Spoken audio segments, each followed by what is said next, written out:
তারল্য সংকট মেটাতে বাংলাদেশ ব্যাংক থেকে ঋণ নেওয়া অব্যাহত রেখেছে বাণিজ্যিক ব্যাংকগুলো। গতকাল মঙ্গলবার এক নিলামে ৩২টি ব্যাংক ও 4টি ব্যাংক বহির্ভূত আর্থিক প্রতিষ্ঠান রেপো ও তারল্য সহায়তা সুবিধার মাধ্যমে কেন্দ্রীয় ব্যাংকের কাছ থেকে ১৩,০২০ টাকা ধার নিয়েছে। কেন্দ্রীয় ব্যাংকের ঊর্ধ্বতন এক কর্মকর্তা বলেন, ব্যাংকিং খাতে তারল্যের সংকটের মধ্যে ব্যাংকগুলো গত কয়েক মাস ধরে প্রতি কার্যদিবসে কেন্দ্রীয় ব্যাংক থেকে তারল্য সহায়তা পাচ্ছে। তিনি বলেন, এখন ব্যাংকগুলোকে তারল্য সহায়তা কমিয়ে দিয়েছে কেন্দ্রীয় ব্যাংক। আগামী জুলাই থেকে রেপোর মাধ্যমে তারল্য সহায়তা প্রতিদিনের পরিবর্তে সাপ্তাহিক হবে। বাণিজ্যিক ব্যাংকাররা বলছেন, উচ্চ মুদ্রাস্ফীতি, বৈদেশিক মুদ্রা সংকট, সরকারি ট্রেজারি বিলের ক্রমবর্ধমান সুদের হার ও নীতির হার বৃদ্ধির কারণে সামগ্রিক ব্যাংকিং খাতে তারল্য সংকট তৈরি হয়েছে। তারা জানান, কোনো ব্যাংক এখন কেন্দ্রীয় ব্যাংক থেকে তারল্য সহায়তা নিয়ে ট্রেজারি বিলে বিনিয়োগ করছে, কারণ ট্রেজারি বিলের সুদ হার ১১% ছাড়িয়েছে। মঙ্গলবারের নিলামে 18টি ব্যাংক ও 4টি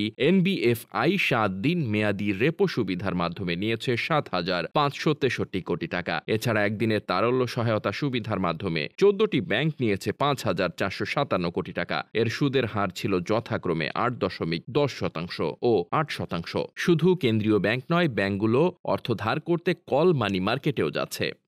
ডেস্ক রিপোর্ট, বার্তাবাজার।